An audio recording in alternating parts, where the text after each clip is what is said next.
Hey guys, it's Kevin Kreider, and in this video, I am doing my own version of a mukbang video.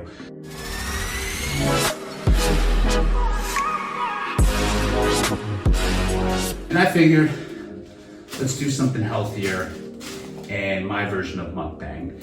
And just to put this out there, this is purely for entertainment purposes. I've cleaned all this stuff up to make sure there's the lettuce is sanitary. Actually, that's not true. I'm about to, because I'm gonna wash it off with some water.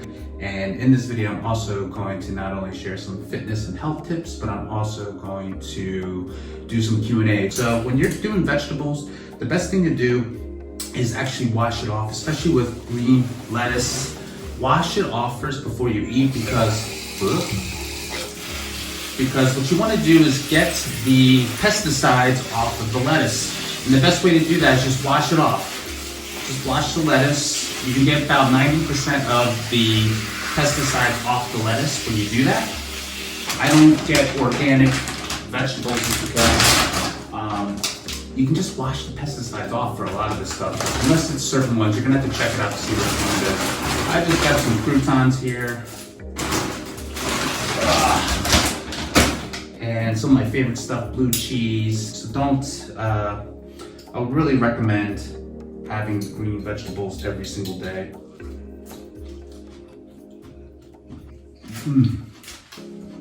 So, the moment I started eating more vegetables and a little bit less meat, I started to feel a little bit better. I was pooping a lot because I was getting all of the crap out of my intestines. A lot of that food, I've never even done a mukbang video before. I think I'm doing it right.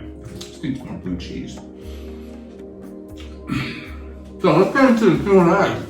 How would you deal with a man trying to flirt with or hit on your girlfriend date right in front of you?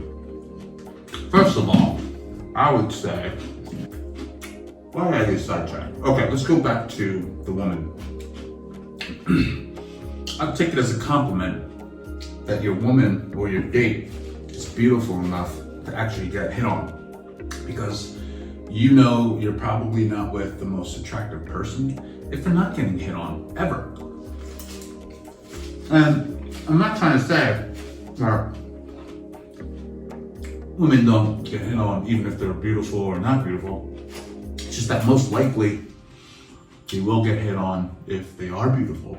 Part of you should like it, especially if you're confident in yourself, in your self-esteem, your self-assurance, your own self-validation. You should be really happy about that, because most people you have something that people want and desire, and it's scarce, which is like just one of those girls that you're dating.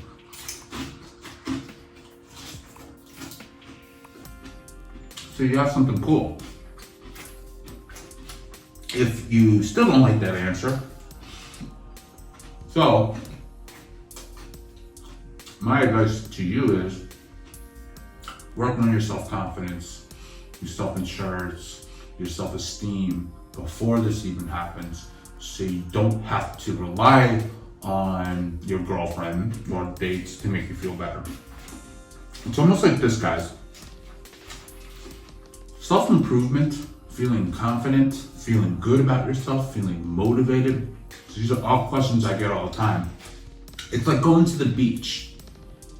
If you're out of shape and you're complaining about 30 pounds of fat you gotta lose before the beach, but you're going to the beach tomorrow, and then you start working out the day before, and you're like rushing to work out, you get a personal trainer, you eat just a salad, a tubful of salad even, that's all you eat. Then the next day, you go to the beach and you feel horrible about yourself, self-conscious, you don't even take your shirt off. Or even worse, you're that guy who goes into the pool with his shirt on. And then you complain and say, this doesn't work. That's what it's like. You have to do it so you're always prepared. When somebody tells me I'm going to the beach the next day, I'm like, it'd be great. I don't really have to do anything. I'm ready. I'm always ready for it. So that's why people who are always working on self-confidence they always want the confidence about the day of, or when they're presenting something, or they're going to ask a girl out, or they're trying to present something for the boss, or they're trying to present themselves as a speaker, or they're trying to do their social, and they're like, well, confidence will come with time. No, confidence comes with competence, which comes with trying and doing and failing and then getting better at things and then getting the skills. And so then you become more self-assured and you know what you're doing, and then it happens. It doesn't come from time, because I gotta tell you, I see lots of 50-year-olds, 60-year-olds, one very confident, but when they're 60, they just kind of give up on life because they're like, oh, well, and this is just for people who aren't confident. And then they start realizing, oh man, well, it's too late already. So, I'm out of blue cheese. I would say, people always ask me, well, it's easy to say it than none. Look at the way you look, and look at your confidence level. And I said, I work like this every day. Every day I work on my motives, my self-esteem, my purpose, my confidence, my health, my attractiveness, because I want to look my best and feel my best. So this doesn't come naturally. I was a skinny kid growing up, so I worked on it. I went to the gym, I gained confidence, trial and error, ate right, exercised wrong for a long time. Now I exercise right. I ate wrong most of the time. Now I eat right most of the time. For instance, I always thought you needed to have 5-6 meals a day, and that's not true. I eat maybe 1 or 2 now. Thought I needed 250 grams of protein. Why? I always subconsciously think white guys are more attractive than me. This is an Asian guy asking me that question. And it comes from many things. The first one comes from what academics call a colonized mindset. Colonized mindset comes from back then, where Eastern Europeans and European white people and Westerners were colonizing and totally trying to make it look like and educate Asians and other people they colonized that they were superior, and also that white is richer and better. Think of it this way: it's the best marketing campaign you could have ever done to humans even. So you look at the iPhone, you look at other phones, what's the difference? Actually, other phones take better photo quality, do all these different things. I mean, it's a fact, you can look it up. But people love the iPhone because of marketing, because it's marketed and shown to you to be superior and for more creatives and for people who are ahead of the trend. With Hollywood movies, because media, the way we grow up, actually sets the mindset. So if I'm watching if I'm a kid and I'm watching only blonde hair, blue eyed guys with wavy hair and getting the girl that's white, and then watching an Asian girl only getting a white guy at the end, then I'm gonna think Asians aren't as attractive. You have to be white to get that girl. You have to be white to be on that front cover of the magazine. And this is what's going on for years. I'm not the only one in this. There's many academics who teach pop culture and Asian American history that share this same story. I felt that way for a very long time. But the fact that he acknowledges it is no longer subconscious, it's now being conscious, and now you can change it. That's the difference between being aware and unaware. The reason why awareness of this is so important is because it does lie in people's subconscious and becomes an unconscious bias. An unconscious bias is discrimination or choosing or judging based off of something you see, but unconsciously you choose the other thing because you have a bias towards it. And you don't know about it. That's the worst part. So a lot of times what people do is that they'll see for instance, they did a study on this. They put an Asian guy face and then a white guy's face. We're both models. Actually, one was actually a real model, and I think the other one's just an average Joe. Same exact dating profile, I think they even did the same name, all that kind of stuff. And then they let the data speak for itself to see who got the most likes and swipes. The white guy got it every time. By a lot. It's an unconscious bias. Because of movies you've seen, or when we were growing up, the kids around you would make fun of Asians, going, ching chang chong, slanted eyes, ha ha ha, buck teeth, all that stuff. You nerd, blah blah blah. That rings in our subconscious, and then it becomes a bias, even though we might not remember it. Or the people swiping aren't aware of it, or they say, I'm not racist, I'm not prejudiced. I don't see color. That's my favorite. That's an unconscious bias. When you bring it conscious, it becomes very uncomfortable because you realize that I was just on an auto program by the way people want us to see race and color and gender. So you keep swiping and you don't realize that you're swiping left on people of color, maybe especially Asians, because we have the lowest ranking on online dating because of these unconscious bias. But we're really just as attractive through media, through culture, not culture, through media, through news outlets, through even modeling, all that kind of stuff. We see Asian men as less attractive because that's what people put out there. You reclaim your power by figuring out, what can I do with this? And you can become, instead of going inward and just complaining and being in self-pity, which is a very natural state to be in. Most Asians go through that in the very beginning. Why? Life's unfair. This sucks. No girls like me, blah, blah. And you gotta wonder, does it become a self-fulfilling prophecy? For me, it was a little bit of both. As I changed, everybody changed the way they treated me, and also the outward world started to change. I mean, look at all the explosion of all the Asian content coming out. Hollywood, movies, all this shit. It's crazy. So a lot of it changes when you change too. So that's why I became a content creator. That's why I got into fitness. That's why I got into health. Into TV, commercials, all this stuff, my channel. So I wanted younger generations to be like, oh my God, Asians are just as attractive and good looking as white people or anybody else. Black people, Hispanics. And that's what I could do. That's what I did. Now, does that mean I'm gonna date a white girl? Because that's what a lot of Asian guys do. They say, you know what? I'm gonna date a white girl. That's stupid, just to say you're just gonna date a white girl because of that. You're just as insecure and self-hating as an Asian girl who used to say that to us. Now I'm speaking to us. Because that happened to me when I was growing up, to a lot of Asian girls saying, I don't find Asian guys attractive.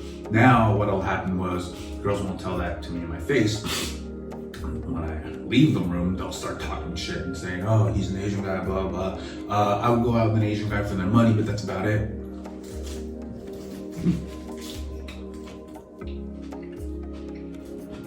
You become just as insecure as them. And you would actually make the Asian race seem weaker and insecure, because if you can't love yourself, your identity, and the opposite sex, and your culture, and everything Asian, then why would other people see you as equal? It's one way to regain an Asian man's masculinity in America.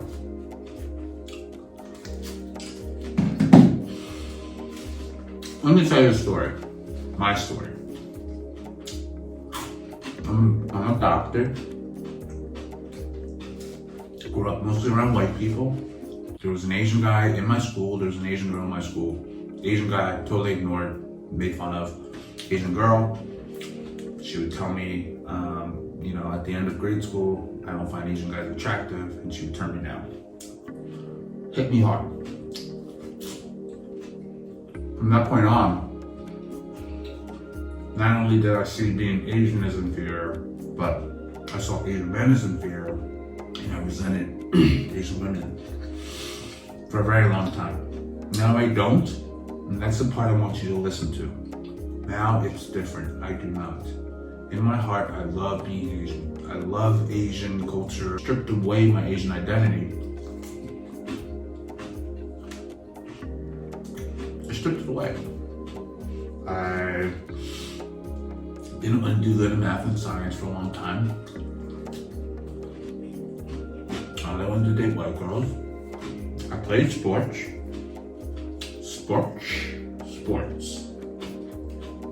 Got into bodybuilding. Loved comic books. Stopped doing comic books.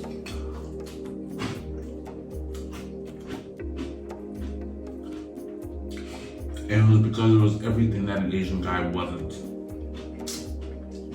Or at least perceived. And this is back in 2000, I don't know, year 2000. I was well aware of it, but it didn't really strip away my Asian identity until 2000. Didn't want to play piano, no sports. Rejected Asian food. Hated going into the Chinese restaurant to pick up the food for my family because I didn't want anything to do with Asian. I didn't want them telling me how handsome I was or talking to me because I was just so ashamed of being Asian. And now, I don't. I got into working out. I got into fitness. And things changed for me. Girls started giving me attention. Guys liked hanging out with me. And then I would get microaggressions, which is basically saying you're not the normal Asian guy, you're very good looking for an Asian guy. But I had to learn that to realize that I could change everything exterior. It didn't change the way I felt about myself inside. I find fitness to be an overall tool because it gives me the overall package of just being a human being, being healthy, fit, mindful. Because here's the thing about fitness. Without fitness and exercise, you don't know nutrition, you get nothing. Fitness and nutrition work together hand in hand. Because I was so obsessed with fitness and looking a certain way, I got to learn nutrition more. I learned that feeling the body, mind, everything. If you eat junk food, lots of alcohol, drugs, everything to hide the emotional pain, it actually can cause a little bit of depression because you are just numbing yourself out and you always feel in a depressed state. Now, most people are like, no, I don't feel depression and I eat a certain way, but it's because you're functioning on such a low frequency level, you don't know what it's like anymore to actually function at a high level, feeling very aware, feeling without extra substances or anything like that. You just start functioning at a higher level. So, my advice to you is get to that higher level. Fitness is a way to do it. Oh God, I'm out of dressing. Fitness is just a way to get there. So, I had a mentor that told me to build self-esteem, you have to do esteemable acts, something that's good for you and good for other people. And that's what I did, because here's the thing, now that I have fitness in my life, and I have a better outlook, more wisdom to share, all the mistakes that I've had, now I'm more in the growth mindset. Alright guys, I am done. That's my version of Muckbang. I hope you liked it. Guys, please subscribe to my YouTube channel. Alright guys, I really hope you enjoy this video.